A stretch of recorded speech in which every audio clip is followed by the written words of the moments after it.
바람이 종로 골목을 훑고 지나가던 날이었습니다. 사람들 눈에는 그냥 비단 보따리 하나였겠죠. 그런데 제 품속에 있는 그 보따리는 이상하게도 무게는 없는데 무거웠습니다. 야, 조심해. 오늘 포도청 술락군이 한 번 돈대.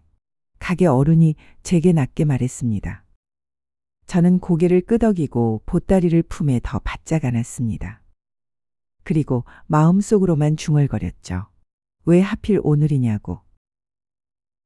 여러분 궁금하지 않으세요? 그림은 종이 위에 먹과 색을 올리는 일인데요.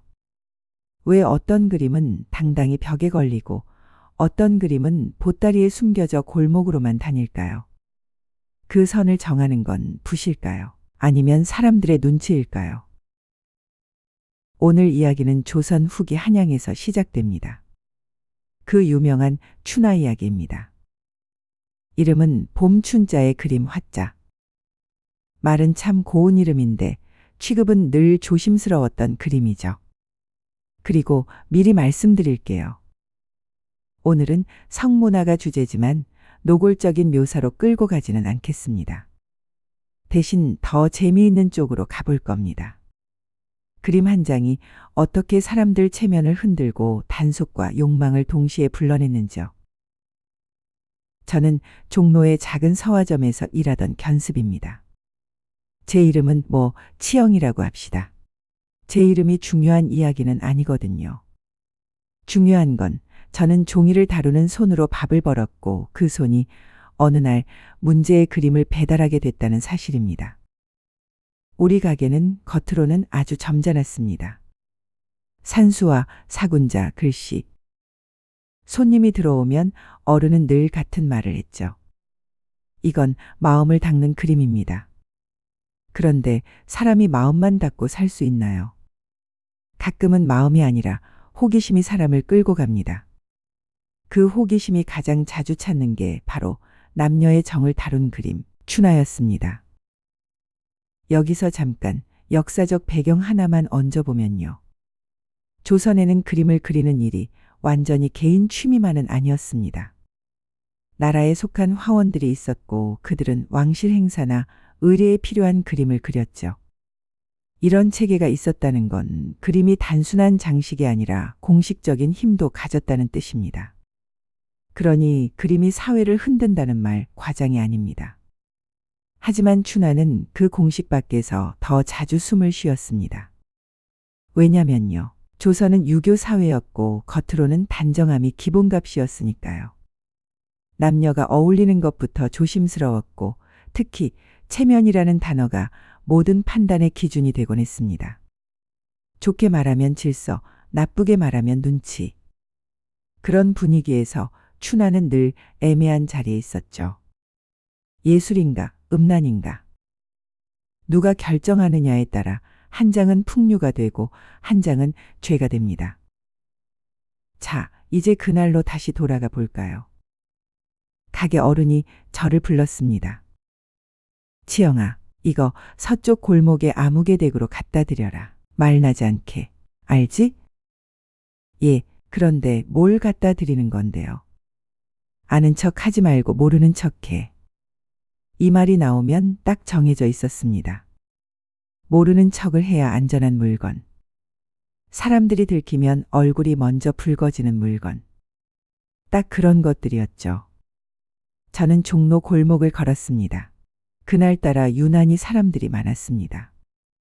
장돌뱅이는 소리치고 약장수는 외치고 아이들은 뛰고. 세상은 평소처럼 시끄러운데 제 품속은 이상하게 조용했습니다. 문득 이런 생각이 들더군요.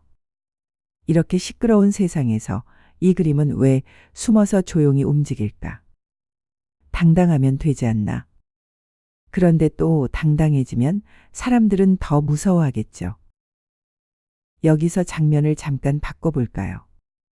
조선 후기에는 도시가 커지고 사람들의 소비도 다양해졌습니다.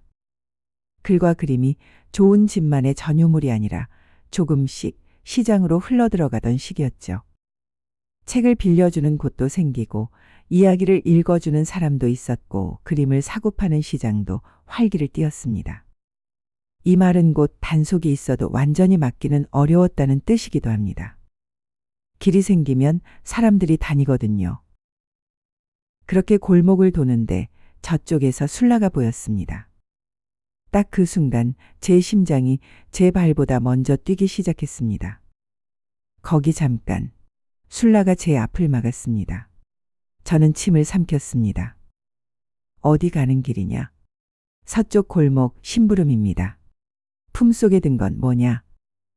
이 대목에서 머릿속이 하얘지죠. 그런데 이상하게 이런 날은 늘 정해진 대사가 있습니다. 세상은 생각보다 반복적이거든요. 저는 최대한 태연한 얼굴로 말했습니다. 종이입니다. 서화점에서. 술라가 코웃음을 쳤습니다. 요즘 종이 중에 말썽인 종이가 많더라. 그 말이 왜 그렇게 찔리던죠. 사실은 종이가 말썽을 부리는 게 아니라 사람 마음이 말썽인 건데. 다행히도 그날은 술라가 더 깊게 묻지 않았습니다. 그런데 떠나기 전에 한마디를 던지고 갔어요. 요즘 그림 때문에 시끄러워 괜히 휘말리지 마라. 그 말을 듣고 저는 깨달았습니다. 아, 이건 우리 가게만의 일이 아니구나. 한양 어딘가에서 그림 때문에 말들이 오가고 있구나. 그리고 여기서 약속 하나 드리죠. 이 이야기가 끝날 때쯤 왜 춘하가 금지의 대상이면서도 완전히 사라지지 않았는지 그 이유를 딱 3가지로 정리해 드리겠습니다. 생각보다 단순하면서도 생각보다 사람 냄새 나는 이유들입니다. 배달은 무사히 끝났습니다. 문을 열어준 건 그 집안에서 일하는 하녀였고요. 그녀는 보따리를 받아 들더니 눈을 마주치지 않고 말했습니다. 고맙습니다. 어른께서 기다리셨어요. 이런 물건 자주 오갑니까? 제가 괜히 입을 열었더니 그녀가 아주 짧게 웃었습니다. 자주요? 글쎄요. 사람 사는데 필요한 건 생각보다 비슷하잖아요. 저는 그 말이 계속 남았습니다. 사람 사는데 필요한 건 비슷하다. 그게 맞는 말이기도 하고 어쩐지 위험한 말이기도 했죠. 며칠 뒤 사건이 터졌습니다. 한양에서 춘하 단속이 크게 있었다는 소문이 돌아다니기 시작한 겁니다. 어느 집에서 그림이 나왔고 누가 들켰고 누가 도망쳤고 소문은 늘 그렇듯 부풀려졌지만 한 가지는 확실했습니다. 사람들이 더 열심히 숨기기 시작했다는 것. 그리고 더 열심히 찾기 시작했다는 것.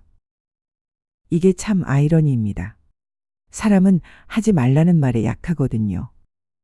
금지라는 표지판은 어떤 사람에게는 경고지만 어떤 사람에게는 안내판이 됩니다. 조선 사회는 성윤리와 규범을 아주 중요하게 여겼습니다. 특히 겉으로는 정숙과 예절이 사회의 뼈대처럼 여겨졌죠. 그런 분위기에서 음란물 같은 걸 엄격히 단속하려는 움직임이 생기는 건 자연스러운 일입니다. 다만 문제는 규범이 강할수록 몰래 숨 쉬는 공간도 같이 생긴다는 거죠.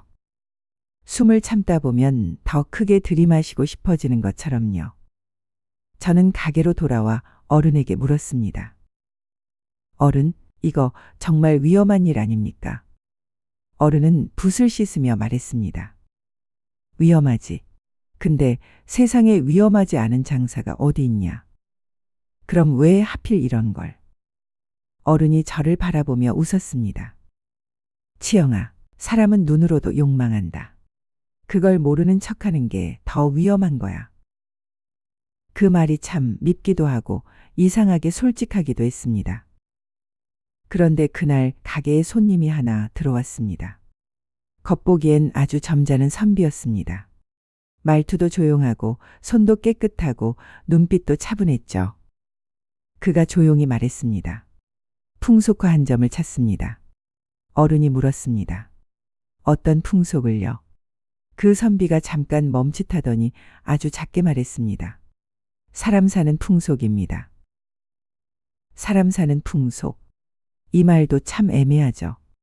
산수도 풍속이고 시장도 풍속이고 연애도 풍속이니까요. 어른은 아무 말 없이 뒤쪽 서랍을 열었습니다. 저는 그 순간 깨달았어요. 추나 논쟁이란 결국 그림만의 문제가 아니라 말의 문제이기도 하다는 걸요. 사람들은 직접 말할 수 없는 걸 다른 단어로 포장합니다. 풍속, 정취, 풍류. 이 단어들이 때로는 숨길 곳이 되어줍니다. 그 선비가 그림을 받아 들고 나가면서 이런 말을 했습니다. 예술은 사람 마음을 비추는 거라 들었습니다. 그는 마지막에 덧붙였죠. 그 마음이 불편하면 그건 예술이 아니라 음란이 되는 겁니까? 저는 그 질문을 듣고 한동안 멍했습니다. 왜냐하면 그 질문은 누가 봐도 답이 없거든요. 답이 없어서 더 오래 살아남는 질문입니다. 그리고 그날 밤 저는 술집에서 우연히 또 다른 이야기를 들었습니다. 어떤 관리가 술기운에 흥분해서 이런 말을 외쳤다는 소문이었죠. 요즘 것들은 그림으로 세상을 어지럽힌다. 그 말을 하던 관리의 옆자리에서 누군가가 조용히 맞장구 쳤다더군요. 그런데 그 그림 어디서 구할 수 있습니까? 웃기죠. 이게 바로 조선식 현실입니다. 겉으로는 도덕의 칼을 들고 뒤로는 호기심의 부채를 흔드는 사람들. 저는 그걸 보며 생각했습니다. 추나가 문제라기보다 모르는 척하면서 다 아는 척하는 태도가 더 문제 아닐까. 여기서 다시 한 발 물러서서 볼까요? 조선 후기의 풍속화는 단순히 예쁜 그림이 아니라 그 시대 사람들의 생활을 담아냈습니다. 연애, 장터, 놀이, 사랑, 다툼. 그 속엔 늘 인간이 있었죠. 그래서 어떤 그림은 시대 기록처럼 가치가 있다고도 평가받습니다. 문제는 그 기록이 불편한 현실까지 비추기 시작할 때 생깁니다. 그 순간부터 예술은 칭찬이 아니라 논쟁이 됩니다. 저는 어느 날 가게 뒤편에서 몰래 그림을 본 적이 있습니다. 손님이 남기고 간 종이였죠. 저는 그걸 펼치면서 웃음이 나올 뻔했습니다. 너무 과장된 표정, 너무 익숙한 눈치, 너무 노골적인데도 너무 인간적인 장면. 그리고 그 아래엔 이상하게도 부끄러움보다 허전함이 먼저 올라왔습니다. 아, 사람은 참 이상합니다. 숨길수록 더 보고 싶고 보고 나면 또 불안해져요. 그 불안 때문에 다시 숨기고 다시 찾습니다. 그렇게 며칠이 지나고 가게 어른이 제게 물었습니다. 치영아, 너 이 일 계속할래? 저는 대답을 못했습니다. 계속하면 위험하고 그만둔다고 세상이 갑자기 달라질 것도 아니니까요. 그때 어른이 이런 말을 했습니다. 예술과 음란의 경계는 붓끝이 아니라 사람 마음에서 갈린다. 그럼 누가 그 마음을 정하죠? 어른은 잠깐 생각하더니 제일 현실적인 말을 했습니다. 대부분은 힘 있는 사람이 정하지. 아, 이 말이 너무 무겁다고 느껴지실 수도 있어요. 하지만 우리는 이걸 그냥 가볍게 한 번만 다시 생각해 보면 됩니다. 왜냐하면 이 질문은 조선만의 질문이 아니거든요. 자, 아까 약속드린 추나가 사라지지 않은 3가지 이유를 정리해 볼게요. 첫째, 사람은 규범만으로 살지 않습니다. 규범이 강할수록 마음은 더 다른 출구를 찾습니다. 그 출구가 때로는 이야기였고 때로는 그림이었습니다. 둘째, 추나는 단순한 자극물로만 소비되지 않았을 가능성도 있습니다. 전해지는 이야기들 중엔 부부 생활을 이해시키는 자료처럼 다뤄졌다는 말도 있고요. 물론 이것도 상황에 따라 다르고 사람에 따라 다르겠죠. 하지만 용도가 다양해질수록 완전히 없애기는 더 어려워집니다. 셋째, 금지는 시장을 더 교묘하게 만듭니다. 숨길 기술이 발달하고 거래는 더 은밀해지고 값은 더 오르고 소문은 더 커집니다. 그러다 보면 단속은 계속되는데 대상은 계속 살아남습니다. 마치 쥐를 잡는 고양이와 더 영리해지는 쥐처럼요. 결국 추나 논쟁은 이런 이야기입니다. 조선의 사람들도 우리처럼 어떤 건 보고 싶고 어떤 건 숨기고 싶고 어떤 건 예술이라 말하고 싶고 어떤 건 모른 척하고 싶었습니다. 여러분이라면 어디에 선을 그으시겠어요? 이건 예술이다라고 말할 때 그 기준은 무엇일까요?